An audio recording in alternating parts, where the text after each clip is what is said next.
And welcome back. We take you back to our lead story here on the late edition on the death toll from flooding in parts of KwaZulu-Natal. That's risen to 7 and 11 people are still missing. The KwaZulu-Natal Provincial government says the body of an 8-year-old boy who had drowned in a river on Christmas Day was recovered in the Mandeni area.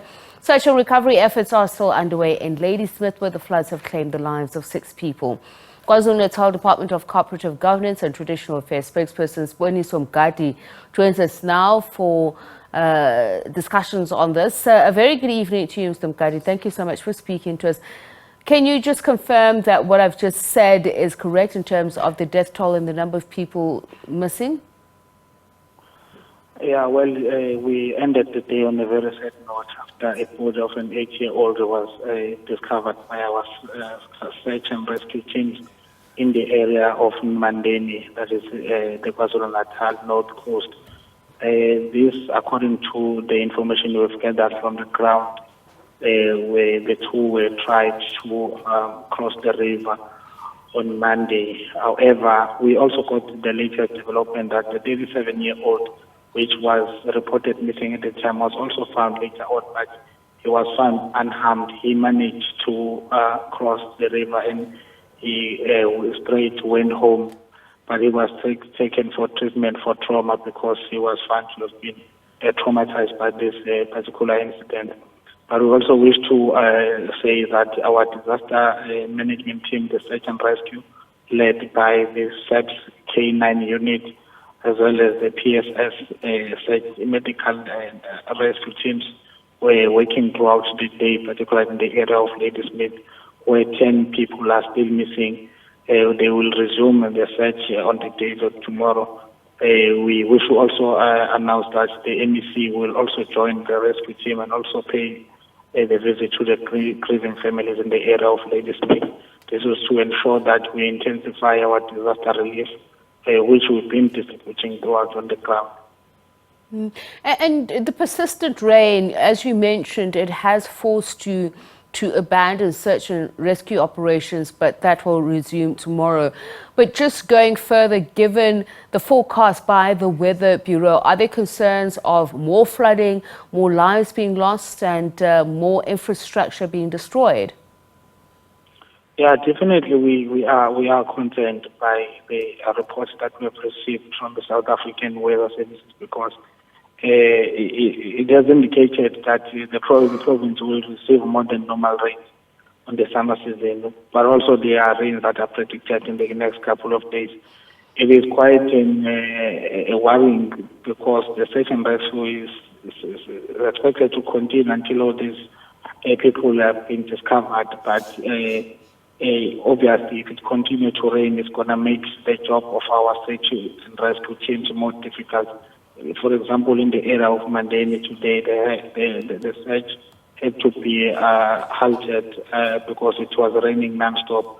Also in Ladysmith, in as much as they continue to search, but the water levels on that stream, it remains very high, and we are worried that as it continues to rain throughout the night, by tomorrow there will be still like a high level of water, which also poses a very serious risk. We've also seen quite a number of community coming out in numbers, particularly in the area of Ladysmith, the families and the relatives of those who have disappeared also coming, maybe trying, hoping that maybe they will find something, which is something that is very devastating and heartbreaking to the family members. But the government will also extended our sincere condolences to the families that they will be visited also tomorrow, trying to meet them to discuss the way forward from this point. As you mentioned, the MEC US Tole has convened a joint operation cluster meeting, including municipalities, to coordinate disaster response efforts to assess the affected areas and provide assistance to those in need.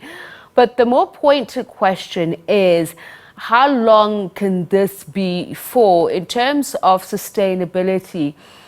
The lay of the land, is this mostly low-lying areas? Ladysmith, you mentioned that's been through the same kind of flooding conditions before. What can be done? I know there's difficulty moving people, but besides early warning mechanisms, what can you do to insulate the area from flooding? Well, the area of Ladysmith, as you put it, it has been flooded. It has a long history of flooding over the years. But our provincial disaster management team met with the municipality there, and they were trying to ascertain what are the real causes.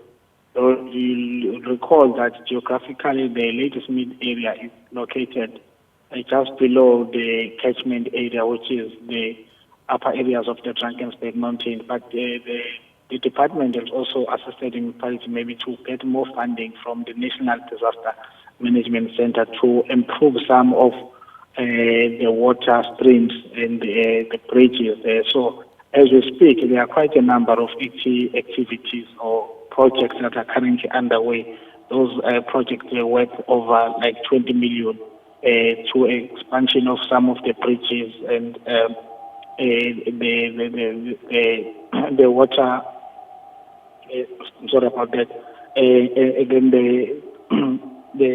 to open up some of the roads where we're experiencing more problems, because it's also important to note that during the weekends, heavy rains, there were businesses that were also affected. Some businesses were not able to open yesterday and today due to the flooding.